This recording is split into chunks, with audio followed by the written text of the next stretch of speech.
Hi guys, welcome back to another Hugh video. In this video, we're going to be transforming these busted iPods into a variety of different colors. I wasn't sure what color combination I was wanting, so I decided to buy all of the custom faceplates I could find. I also have two new back housings to go with them. Of course, I needed to accumulate a few iPods for this. The four I have here all have several issues. 3 have bad or dying hard drives, 2 have LCD damage, and 1 has a pressure spot on the screen likely indicating an expanded battery, and the other doesn't turn on at all. So these all seem like good candidates for this project. Along with the new faceplates, I also have some new batteries and a new method of storage to replace the mechanical hard drives. It's now time for the pain to begin, as we need to get inside these iPods. They're not held together with screws or even glue, but instead they use metal clips to join the two halves. A number of super thin metal jimmy tools need to be worked between the two pieces and pushed downward to unlock these clips. There is 4 on each side, 2 at the bottom and 1 at the top. Previous models proved less challenging as the faceplate was made from plastic and therefore was more flexible, allowing the clips to be unlatched quicker and easier. With the back panel loose, it can be slid aside so the battery connection can be unplugged. After that, the back panel can be folded to the side, revealing the internals. This process will need to be undertaken for the other iPods in a similar fashion.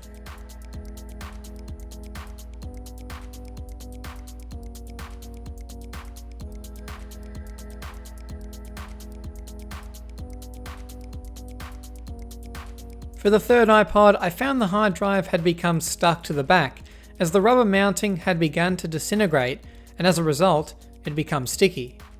Using a spudger, I was able to pry it out and open up the iPod. The final iPod that needed opening up put up the biggest fight. I just couldn't get the tool in between the two pieces of metal. It was almost like they were fused together. I was applying so much force that the metal tool cut into my fingers. Eventually, I got it and was quick to discover the reason why. Serious water damage had corroded the frame and fused it to the back casing.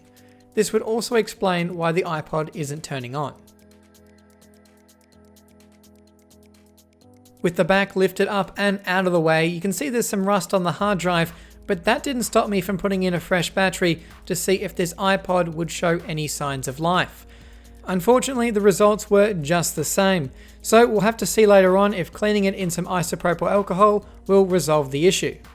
Moving on to another iPod, I wanted to see the condition of the hard drive before I replace it.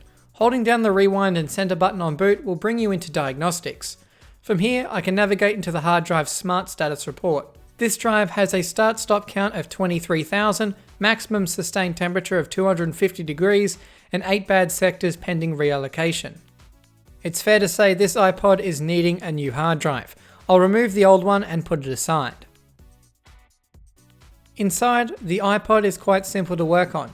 With few cables and screws, things are easy to replace, and given the high demand for these even over a decade later, modification and parts are easy to come by. I'm going to start by detaching the one cable connected to the back panel.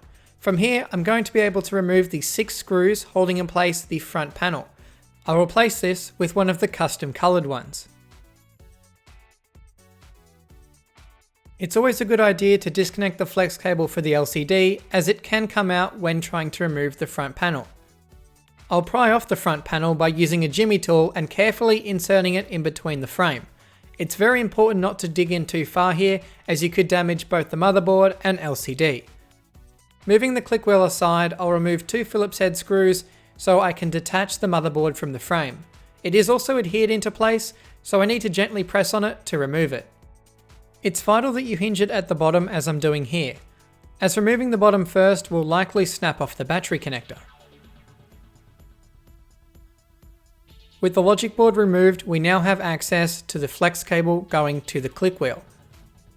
I'll remove the click wheel entirely and replace it with a new one, as the old one was very scratched and beaten up. Installing and adhering the flex cable into position, the motherboard can be reattached to the frame. For this particular iPod, I'm going with a red and black theme, so I'll insert the red center button. I'll also install a new LCD panel as the old one had a fair bunch of dead pixels on it. Installing the new LCD and its backing bracket, I can install the new red faceplate. Attaching the new LCD flex cable, I can reinstall the 6 remaining screws securing the new faceplate to the frame. In the rear housing, I can attach the new battery into position and remove the label on top just to make things look a little bit more original. In the rear housing, it's also important to check all the metal clips are in their correct shape and the housing itself isn't bent. If that's the case, you can attempt to bend it back by pressing it against a table, like I'm doing here. Next, we need some storage. I did order some 64GB SD cards, but they never arrived. So in a last minute rush, I had to get some from my post office. If you're wondering why I only got 32GB cards, it's because they were $27 each. Ouch. I will install these into an iFlash Solo adapter which converts the iPod's ZIF connection to an SD card slot. These are costly but work straight out of the box with the iPod, so it's a win in my opinion, but I've had success with some other cheap adapters too. After reattaching everything and powering up the iPod, you can see it says connect to iTunes to restore, which is exactly the screen we want to see. From here, we can proceed on to the next iPod.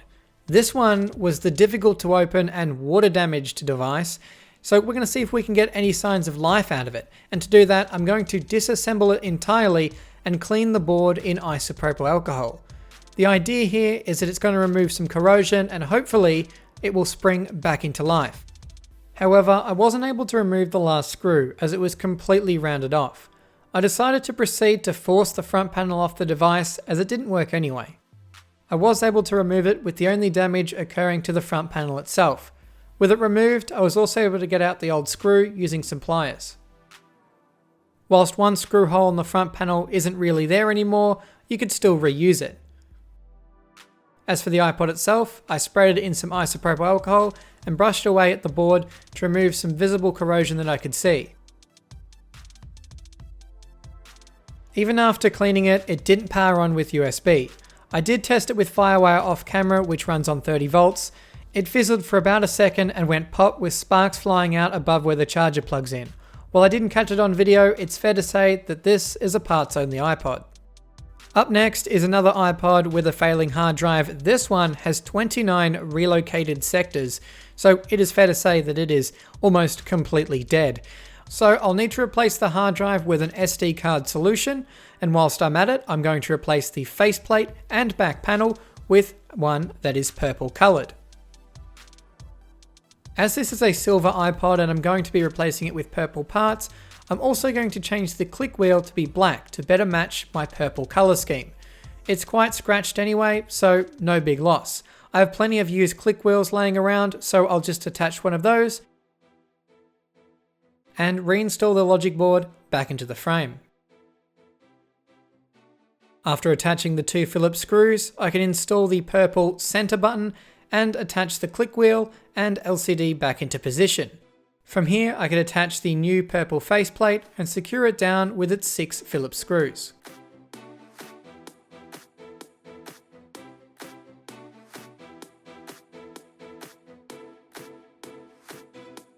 After reattaching the LCD, it's time to turn our attention to the rear housing. I'm going to remove the battery, headphone jack, and hold switch, and these will be transferred into a new casing which will be metallic purple to match the faceplate of this device.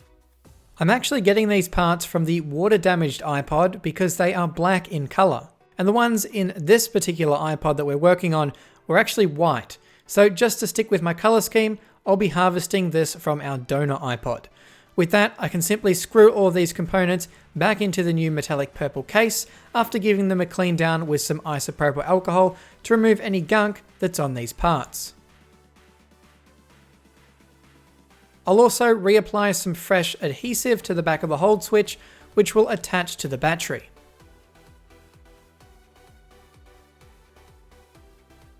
As with all of these iPods that are working, I'm going to be replacing the battery with a nice fresh new one. I'll install it in our metallic purple casing and remove the label just like I did with the previous one. I'll reattach the cable going between the two halves and install a 128GB SD card that I had laying around.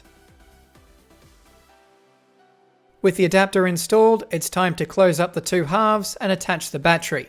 From here, we'll be able to test out the iPod and hopefully we'll see that connect to iTunes screen.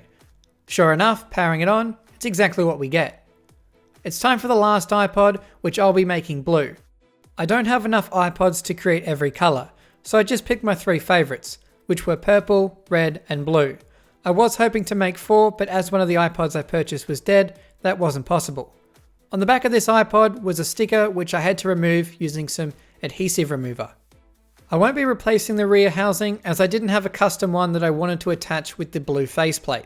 Along with that, if I replaced it with just a standard housing, it'd end up getting scratched in a matter of minutes. So it really isn't worth replacing the back panel on these iPods as they scratch just too easily.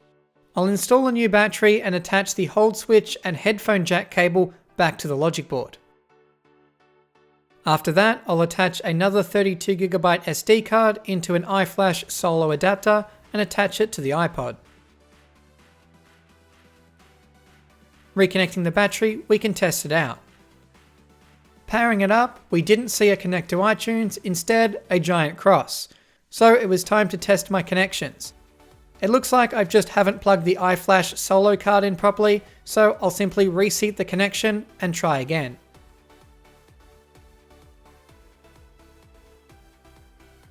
This time around, we got the screen we're looking for. Finally, I could attach the screws for the faceplate, which I forgot to install earlier. With that, we're left with 3 custom iPods that all now say connect to iTunes. So that's exactly what we're going to do. After connecting them to my laptop, it asks me to format the disk in FAT32, and from here I can restore the software in iTunes for each iPod.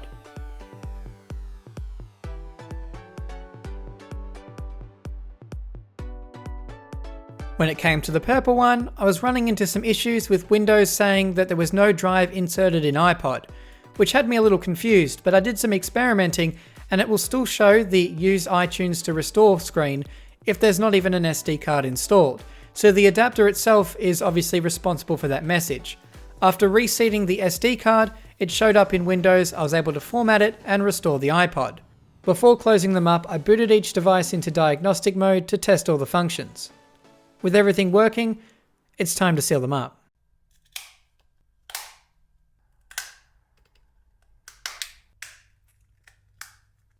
And finally, remove all of the plastic protective film.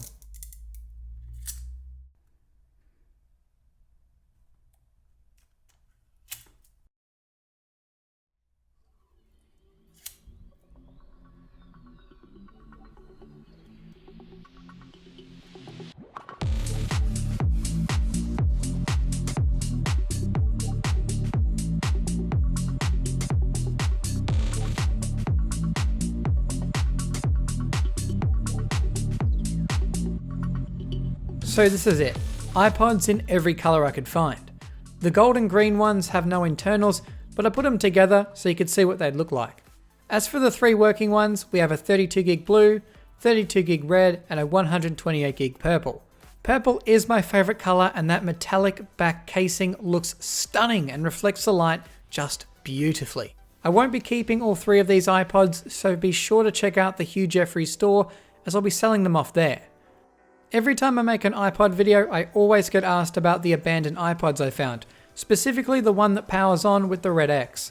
As you can see, it's exactly the same, and it won't read any form of data storage, including the iFlash adapter, so its issue is with the logic board itself.